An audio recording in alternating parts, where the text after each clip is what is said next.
Olá, meus queridos e amados irmãos, sejam bem-vindos mais uma vez ao canal Mundo das Testemunhas de Jeová.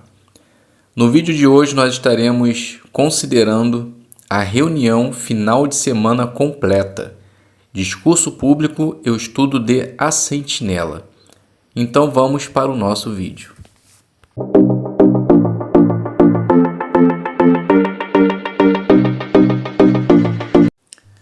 Como dito, sejam todos bem-vindos mais uma vez. É um prazer ter vocês aqui para junto considerarmos assuntos espirituais, assuntos que fortalecem a nossa fé e a nossa esperança. Ouviremos agora um discurso público com o tema Fique parado e veja a salvação que vem de Jeová. Certa vez eu ouvi algo muito interessante. Uma mãe e a filha, elas foram num aquário de peixes, aqueles aquários gigantescos. E a moça que estava sendo acompanhante como guia, começou a mostrar a ela várias coisas.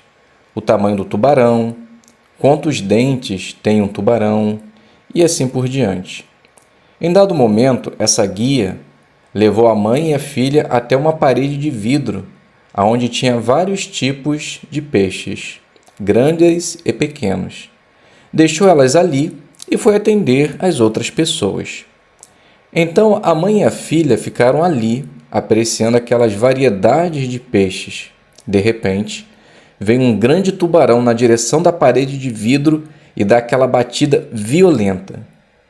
Mãe e filha pulam para trás desesperadas, gritando, assustadas com o que acabou de acontecer. Por que estou contando essa situação no início de uma palestra que vai falar sobre o Armagedon e de como nós veremos a salvação de Jeová?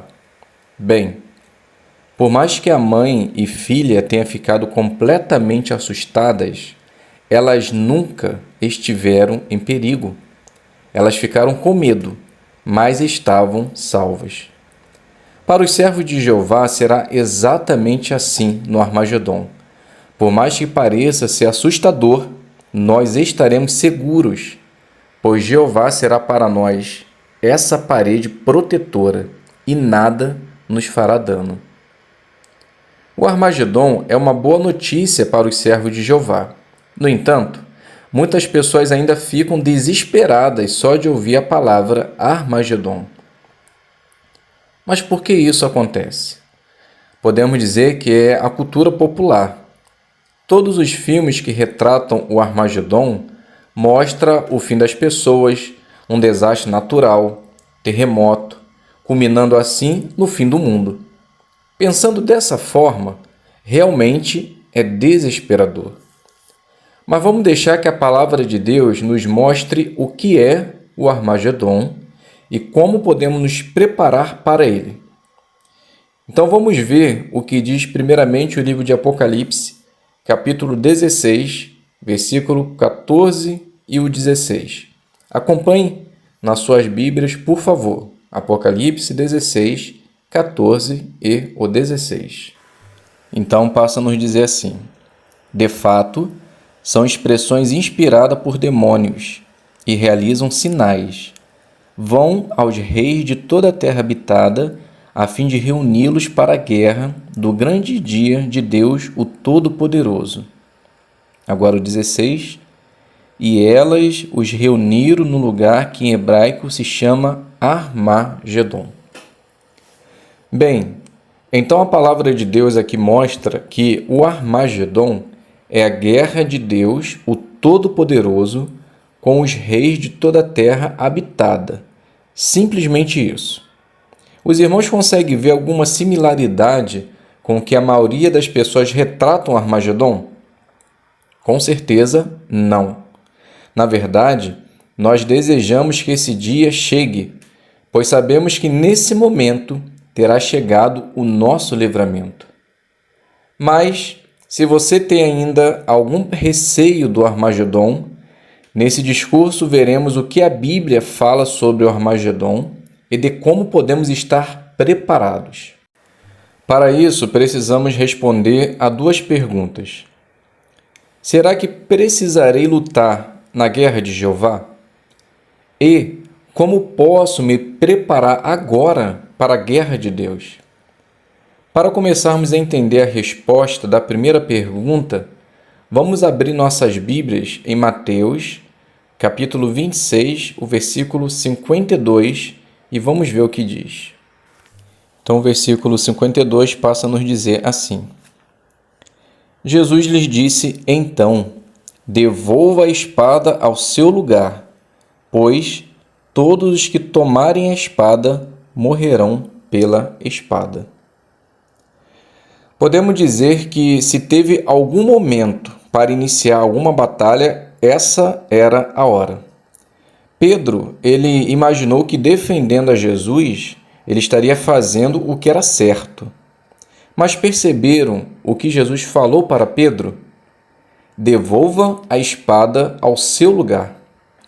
Jesus ele deixou claro que seus servos não se envolvem em guerras físicas.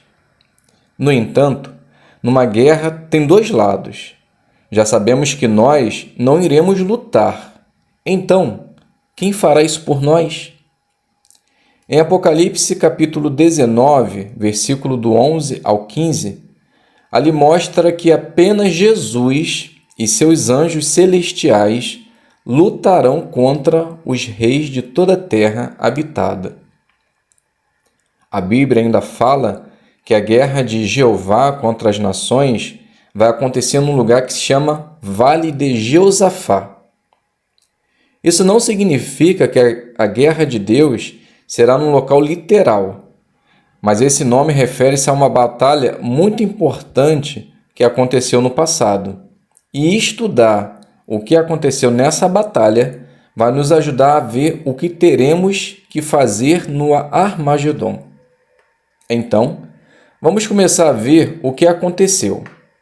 Abram, por favor, suas Bíblias no livro de 2 Crônicas, o capítulo 20. E veremos alguns versículos. Vamos iniciar então lendo os versículos 1 e 2, que vai nos mostrar o cenário dessa batalha. Versículo 1 e 2 passa a nos dizer assim: Mais tarde, os moabitas e os amonitas, junto com alguns dos amonins, vieram guerrear contra Josafá. Então, informaram a Josafá: Uma grande multidão veio contra o Senhor da região do mar, de Edom, e eles já estão em Hazazon-Tamar, isto é, em Gedi. Conseguimos ver aqui um relatório passado para Josafá de uma grande força multinacional avançando em direção a Judá, onde muitas nações se reuniram para eliminar o povo de Jeová. Qual foi então a reação de Josafá ao ouvir essa notícia? Veja o versículo 3 e o versículo 4. 2 Crônicas, capítulo 20, versículo 3 e o 4 diz assim: Em vista disso, Josafá ficou com medo e decidiu recorrer a Jeová. Assim, proclamou um jejum para todo o Judá. E o povo de Judá se reuniu para consultar a Jeová. Vieram de todas as cidades de Judá para consultar a Jeová. Josafá, sabendo que uma força militar gigantesca estava vindo, ele naturalmente ficou com medo. No entanto, ele não ficou parado, ele agiu. E a primeira coisa que ele fez foi recorrer a Jeová em busca de orientação. Segundo, ele reuniu o povo de toda a cidade e jejuaram. Nesse momento, veja só o que Josafá fez.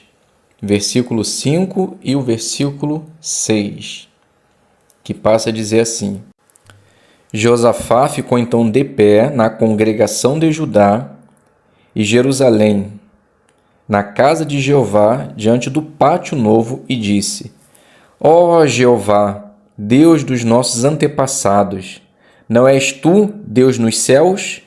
E não dominas sobre todos os reinos das nações? Na tua mão há força e poder, e ninguém pode se manter firme contra ti.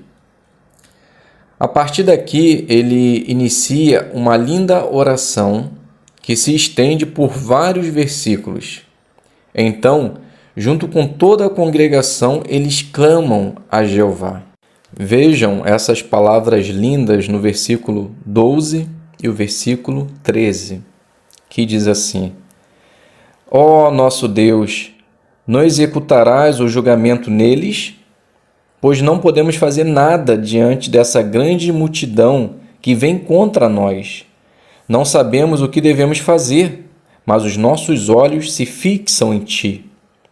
Enquanto isso, todos os homens de Judá estavam diante de Jeová, junto com suas esposas e seus filhos, incluindo as crianças. Josafá, junto com famílias reunidas, oraram a Jeová de todo o coração. Diante dessa oração fervorosa, Jeová, além de responder à oração, ele mostrou o que eles não precisariam fazer, dando também assim a resposta para a nossa pergunta: será que precisaremos lutar no Armagedon? Vamos ver os versículos 15 e o 17, que diz assim: Ele disse: Prestem atenção todo Judá, habitante de Jerusalém e rei Josafá. Assim lhes diz Jeová: Não tenham medo, nem fiquem apavorados por causa dessa grande multidão, pois a batalha não é sua, mas de Deus. Agora o 17. Vocês não terão de lutar nesta batalha. Tomem a sua posição, fiquem parados e vejam a salvação de Jeová a seu favor. Jeová, ele nunca deixa seus servos sem uma resposta. E por meio do seu Espírito Santo, atuando num profeta, ele garantiu ao povo que, além de salvá-los, eles não precisariam lutar. No entanto, Jeová dá uma instrução que aparentemente é meio contraditória.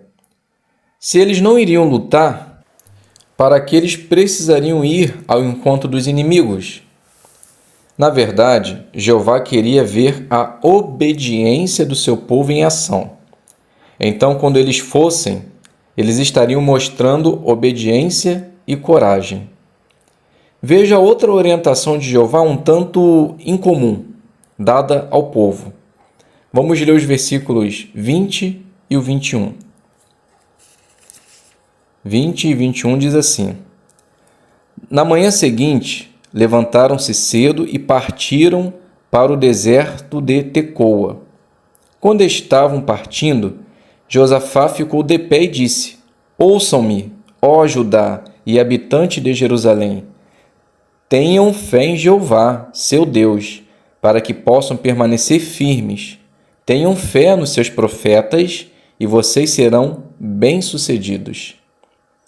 Depois de consultar o povo, ele designou homens para cantarem a Jeová e lhe darem louvor com vestes santas, indo à frente dos homens armados, dizendo: Agradeçam a Jeová, pois o seu amor leal dura para sempre. Essa imagem mostra exatamente o que eles precisariam ter. No versículo 20, Josafá diz que o povo precisaria ter fé em Jeová, para que pudessem permanecer firmes. E com essa fé, eles teriam confiança suficiente em Jeová para obedecê-lo. Observar a orientação incomum que Jeová deu? Ele pediu que homens fossem cantando na frente dos homens armados. Imagine que você fosse um desses cantores, em direção aos inimigos, completamente armados, e atrás de você, os soldados que deveriam estar na sua frente. Possa ser que você, em algum momento, teria dúvida das instruções dadas por Josafá. Talvez você começaria a questionar se aquela instrução havia vindo realmente de Jeová, pois Teoricamente, não fazia sentido. Mas como o povo estava reunido e era uma grande multidão, eles não tiveram dúvida e saíram exatamente como mostra a foto. Observe então o resultado dessa obediência. Versículo 22. Quando começaram a cantar louvores com alegria, Jeová armou uma emboscada contra os homens de Amon, de Moabe e da região montanhosa de Seir, que estavam invadindo Judá, e eles mataram uns aos outros. Vimos então que Jeová abençoou o seu povo por seguir as instruções que lhe foi dada, demonstrando assim total confiança em Jeová. Veja o resultado final, no versículo 24. Quando Judá chegou à torre de vigia do deserto, e eles olharam para a multidão, lá estavam seus cadáveres caídos no chão. Não havia sobrevivente. Jeová sabia exatamente o que fazer para libertar seu povo naquele momento, que parecia não ter saída. Ele aniquilou seus inimigos. Não houve sobrevivente. Jeová salvou os seus servos. E eles não precisaram lutar, mas precisaram obedecer e ter fé. E no Armagedon, os servos de Deus ficará parado e verá a salvação também que vem de Jeová. Isso não ajuda você a ter mais confiança olhando para o Armagedon? Com certeza que sim. Mas nós podemos fazer coisas agora para nos preparar para a guerra que se aproxima de Deus. Quais são essas coisas? Bem, nós podemos traçar um paralelo do que aprendemos de Josafá e dos servos de Jeová naquele dia. Assim como Josafá, nós também olhamos para Jeová e tentamos fazer isso em todos os aspectos da nossa vida. Talvez hoje você se levantou, leu um pensamento bíblico, fez o texto diário e fez o estudo pessoal. E ao ler a Bíblia, você fez um autoexame e viu que precisa aplicar em sua vida o que você leu. Aí você ora a Jeová, pede a sua orientação e, em seguida, você tenta tomar decisões com base na vontade de Deus e não no seu próprio entendimento. Isso é o que Josafá e o povo fizeram. Eles buscaram a Jeová e nós também estamos fazendo isso. Só o fato de estarmos aqui assistindo a esse discurso prova isso. Assim que Josafá ele recebeu a notícia, ele reuniu a congregação, juntos eles o apoiaram uns aos outros, muitos deles foram fortalecidos, outros oravam como indivíduo, mas eles também adoravam como grupo. E nesse momento, Jeová ouviu a oração. Agora, pense nesse versículo das Escrituras que vai nos ajudar a avaliar como é importante imitar o exemplo deles. Vamos ler junto Hebreus capítulo 10, versículo 24 e 25. Talvez pensando no exemplo de Josafá, esses versículos podem dar mais vida nesse momento. Então vamos fazer a leitura. Diz assim: E pensemos uns nos outros para nos estimular ao amor e às boas obras, não deixando de nos reunir, como é costume de alguns, mas nos encorajando uns aos outros, e ainda mais ao passo que vocês veem chegar o dia. O dia aqui mencionado no versículo é o grande dia de Jeová. Com certeza, isso é um incentivo para nos reunirmos em nossas reuniões com o propósito de fortalecer uns aos outros. Nós não vamos nas reuniões para sermos construídos como indivíduo, Vamos para fortalecer e encorajar nossos irmãos e irmãs. Cada reunião que nós vamos é mais importante do que a anterior. Sendo assim, queremos dar total atenção à nossa participação nas reuniões. Josafá não precisou lutar na batalha. Nós sabemos que não vamos precisar lutar no Armagedon. Mas Josafá e as pessoas tinham que fazer algo. Eles tiveram que sair de Jerusalém em direção à força multinacional. O que fazemos é semelhante a esse ato.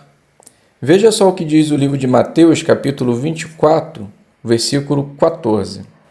Diz assim: E estas boas novas do reino serão pregadas em toda a terra habitada, em testemunho a todas as nações, e então virá o fim. Ao sair para pregar as boas novas, mostramos que estamos do lado de Jeová.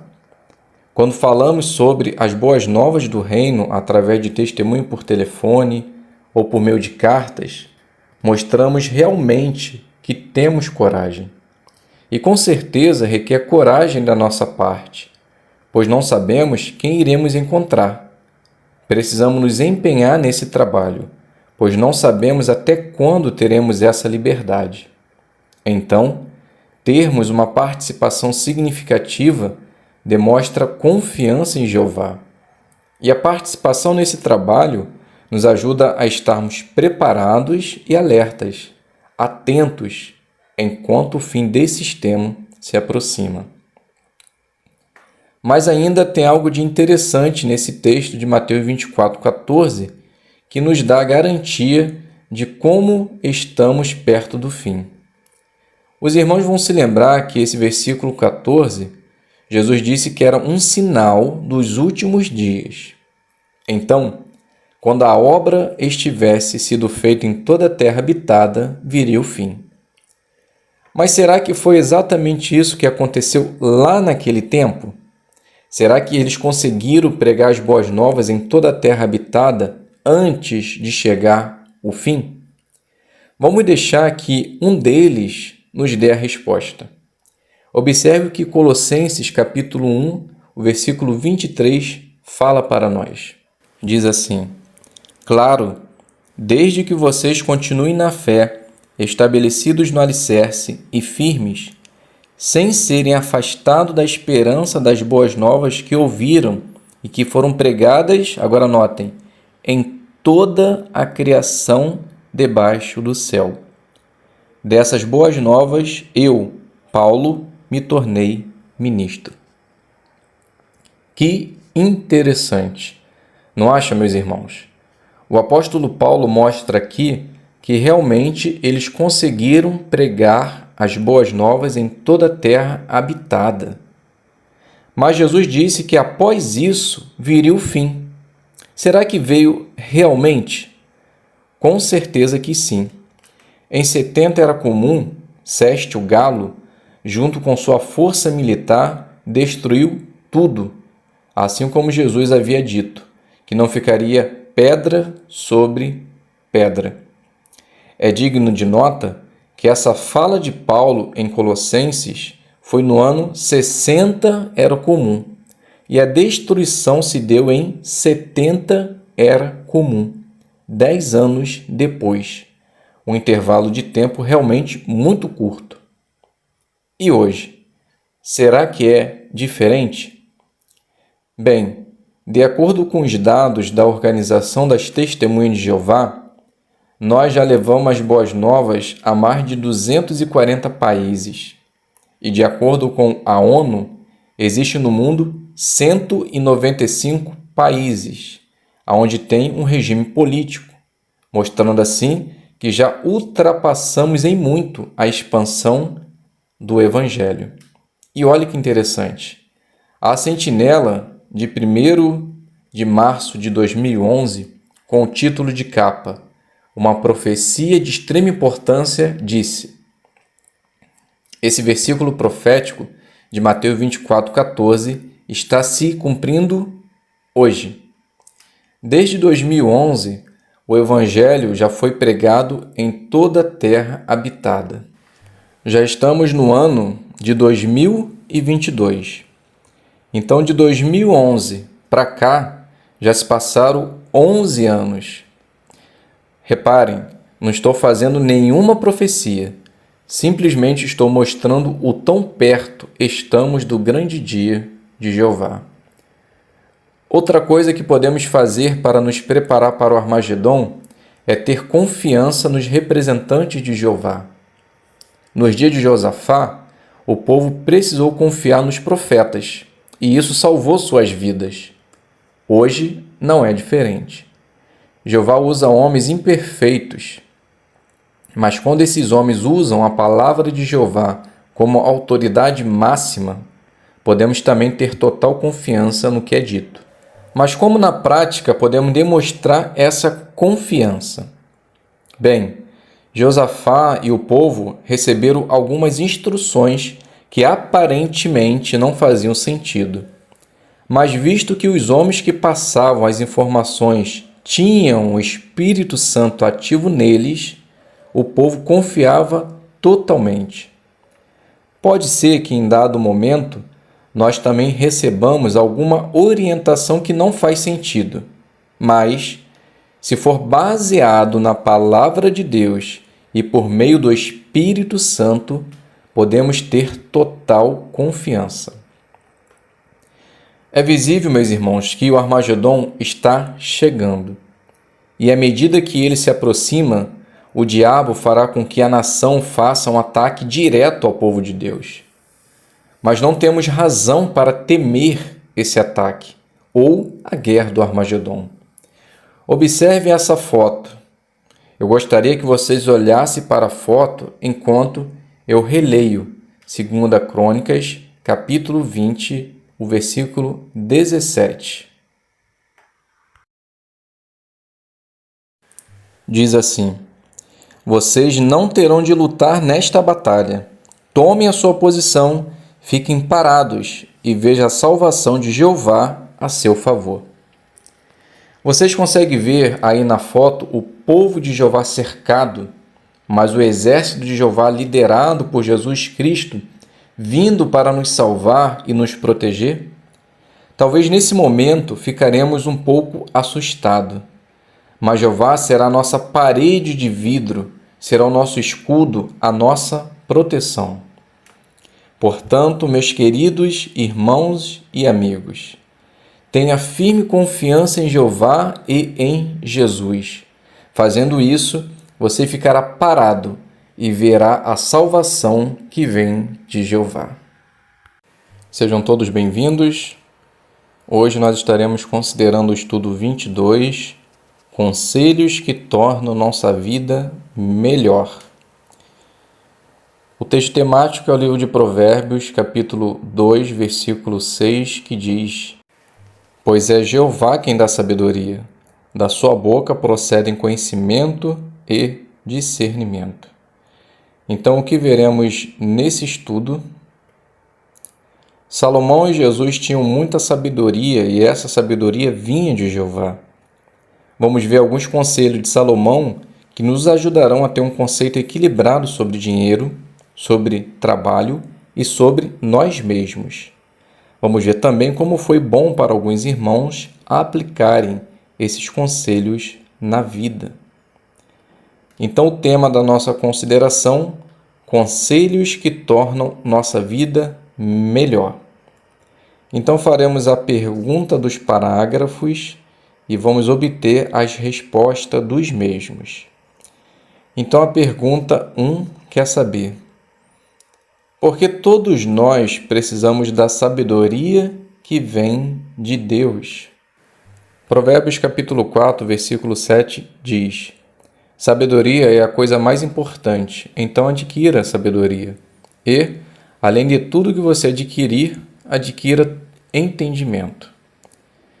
Então, nós precisamos de sabedoria que vem de Deus porque é a coisa mais importante. E essa sabedoria que vem de Jeová vai nos ajudar a lidar com os problemas do nosso dia a dia. Pergunta do parágrafo 2. De que modo podemos ter sabedoria? Então a resposta está logo no início. Podemos ter sabedoria por estudar e aplicar os ensinos de dois homens que foram muito sábios.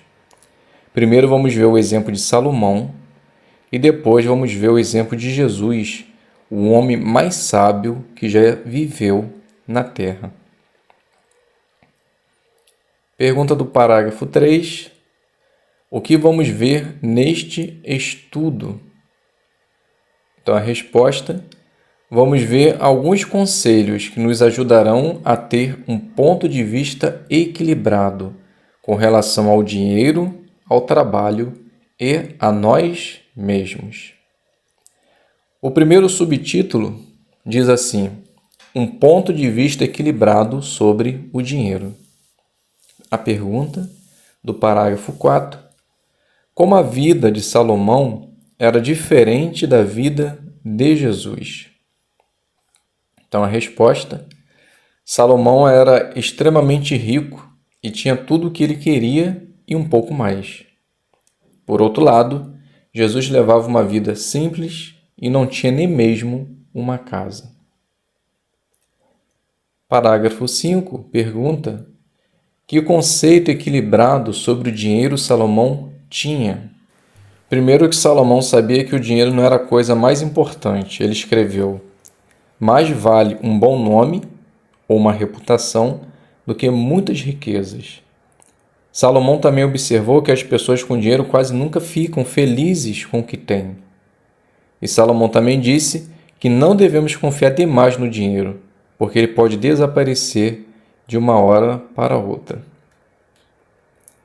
Pergunta do parágrafo 6. Que conceito equilibrado sobre o dinheiro Jesus tinha?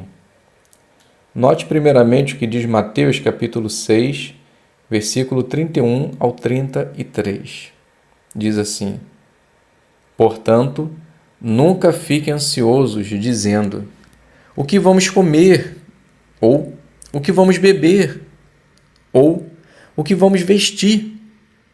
Pois todas essas são as coisas pelas quais as nações se empenham ansiosamente. O seu Pai Celestial sabe que vocês necessitam de todas essas coisas. Persistam, então, em buscar primeiro o reino e a justiça de Deus, e todas essas outras coisas lhes serão acrescentadas. Então, a pergunta do parágrafo 6: que conceito equilibrado sobre o dinheiro Jesus tinha? Então, a resposta: Jesus ele não deixou que as coisas materiais fossem o mais importante em sua vida. Ele disse em Mateus 6,24: ninguém pode ser escravo de dois senhores. Vocês não podem ser escravo de Deus e das riquezas. Jesus ensinou que, se colocarmos o reino em primeiro lugar, Jeová vai dar tudo o que precisamos. Pergunta do 7. Quais foram os resultados de Daniel ter escolhido levar uma vida mais simples? Bem, a experiência é um pouco longa, então os irmãos podem resumir bem. Então a gente pode talvez comentar assim, por ter escolhido levar uma vida mais simples, Daniel ele conseguiu fazer mais para Jeová, como participar na ajuda humanitária e servir em Betel. É claro que ele poderia ter ganhado muito dinheiro se tivesse se concentrado nas coisas materiais. Mas se ele tivesse feito isso, ele não teria conhecido amigos incríveis. E sem falar na alegria de que ele colocou em primeiro lugar o reino de Jeová. E a gravura relacionada a esses dois parágrafos mostra exatamente isso, né? Na nota diz assim, João e André são da mesma congregação. João passa muito tempo cuidando do carro e André usa o carro para levar outros para a pregação e as reuniões. Então, o fator determinante aqui não é o carro, mas o que a gente faz com as nossas coisas materiais. Será que isso está nos impedindo de colocar o reino em primeiro lugar na nossa vida?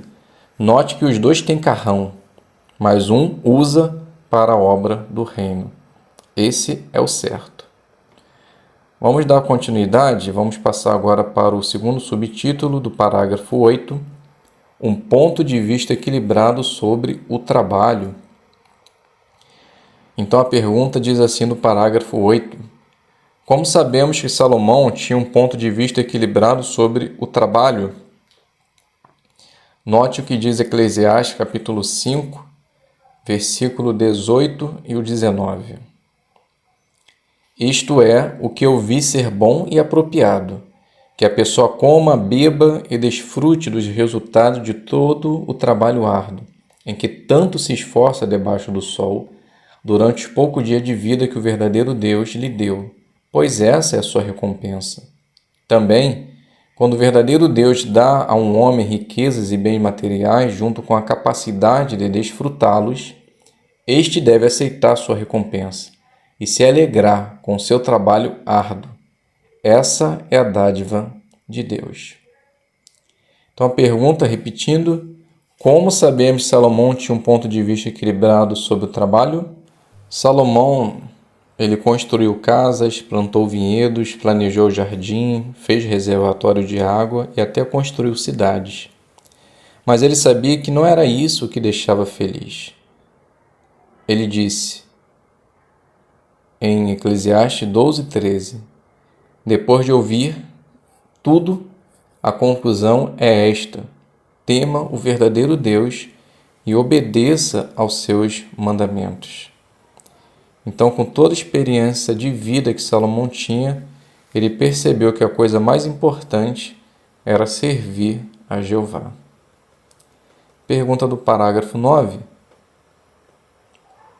como sabemos que Jesus tinha um ponto de vista equilibrado sobre o trabalho? Resposta do parágrafo 9: Jesus, ele gostava muito do seu trabalho, mas ele sempre tirava tempo para as coisas espirituais.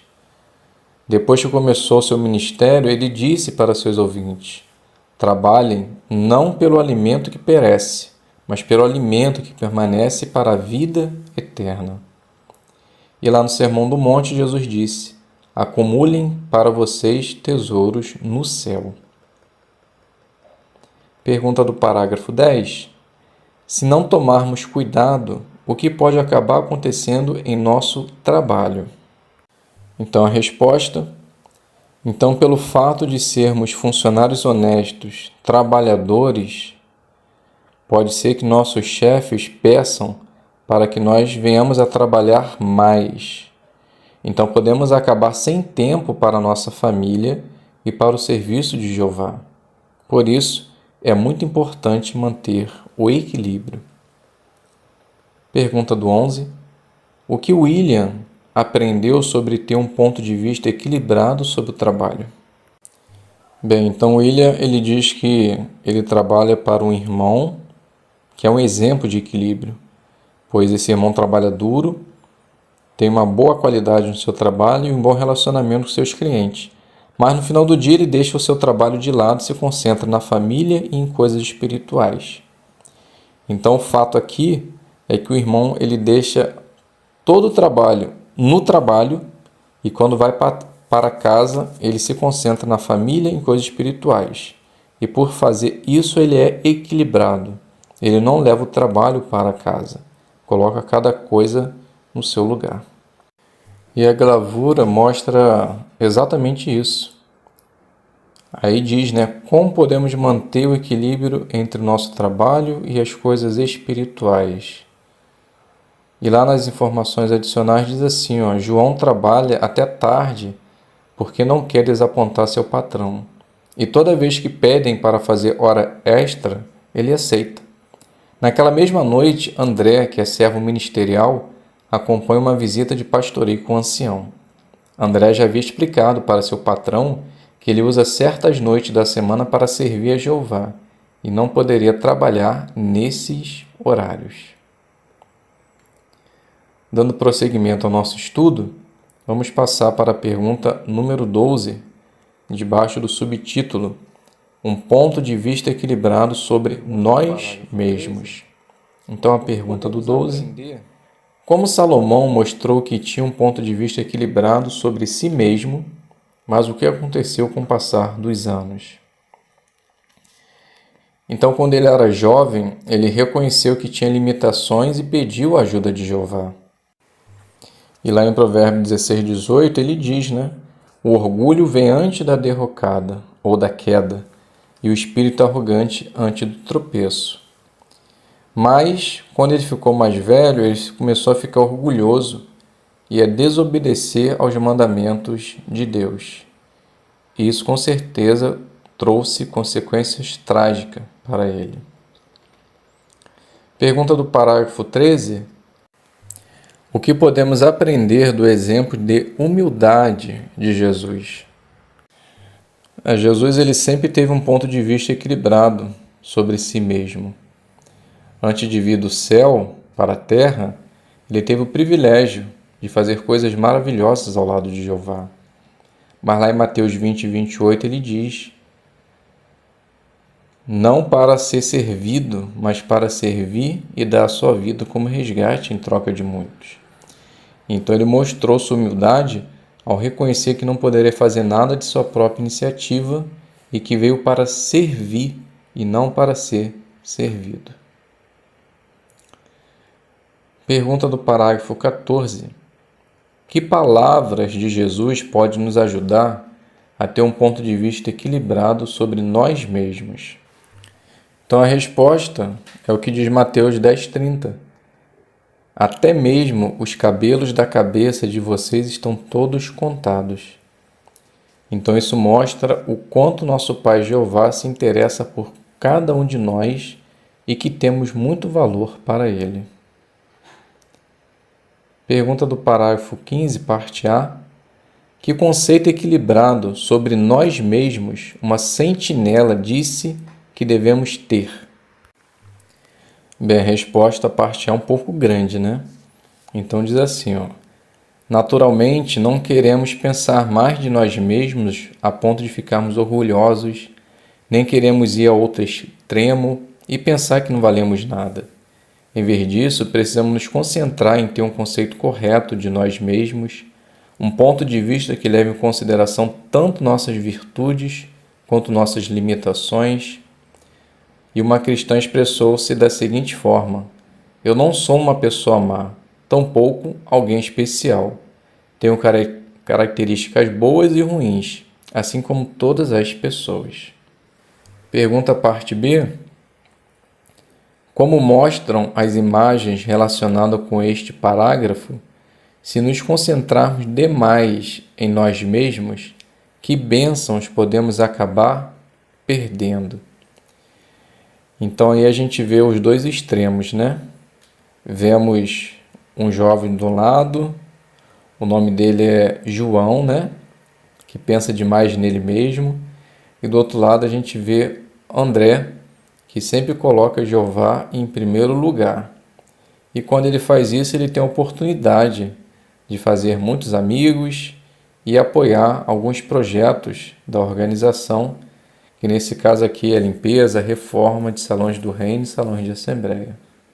Então, quando somos equilibrados e colocamos o reino em primeiro lugar, com certeza seremos bem-sucedidos.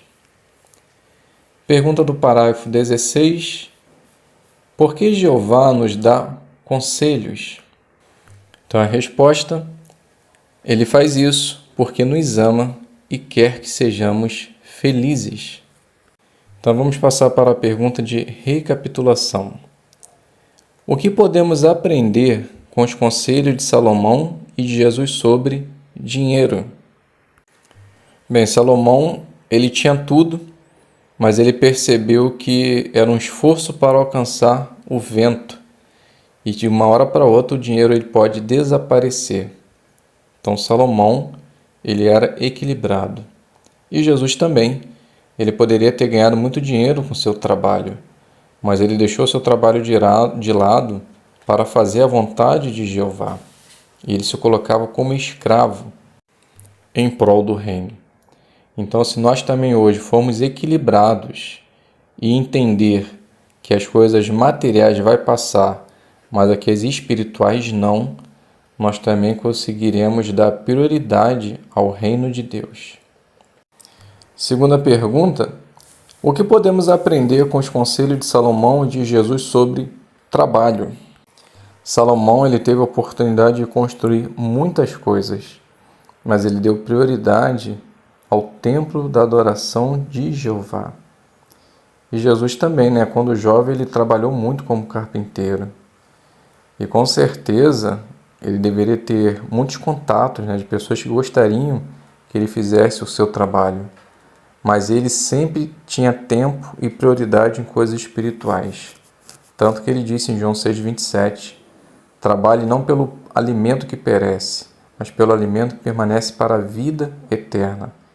Então nós também devemos ter um conceito equilibrado, pois se não tivermos, isso pode acabar afetando a nossa espiritualidade. E a última pergunta: o que podemos aprender com os conselhos de Salomão e de Jesus sobre nós mesmos? Jesus nos ensinou a ter um conceito equilibrado em Mateus 10,30, quando disse: até mesmo os cabelos da cabeça de vocês estão todos contados. Então ele quis mostrar que Jeová ele se interessa por cada um de nós e que temos muito valor para ele. Então, se formos pessoas equilibradas, principalmente em sentido material e espiritual, nós daremos orgulho para Jeová e pode ter certeza que estaremos no caminho certo, demonstrando humildade, equilíbrio e principalmente demonstrando que os conselhos de Jeová tornam a nossa vida melhor. Então chegamos ao final do nosso vídeo. Espero que tenham gostado desse alimento espiritual. Se os irmãos puderem, por favor, deixe o seu like, compartilhe nossos vídeos, faça seus comentários, que com certeza para nós é fortalecedor. Fiquem todos com a paz de Deus, que vocês possam ter um bom final de semana e um bom início de semana também.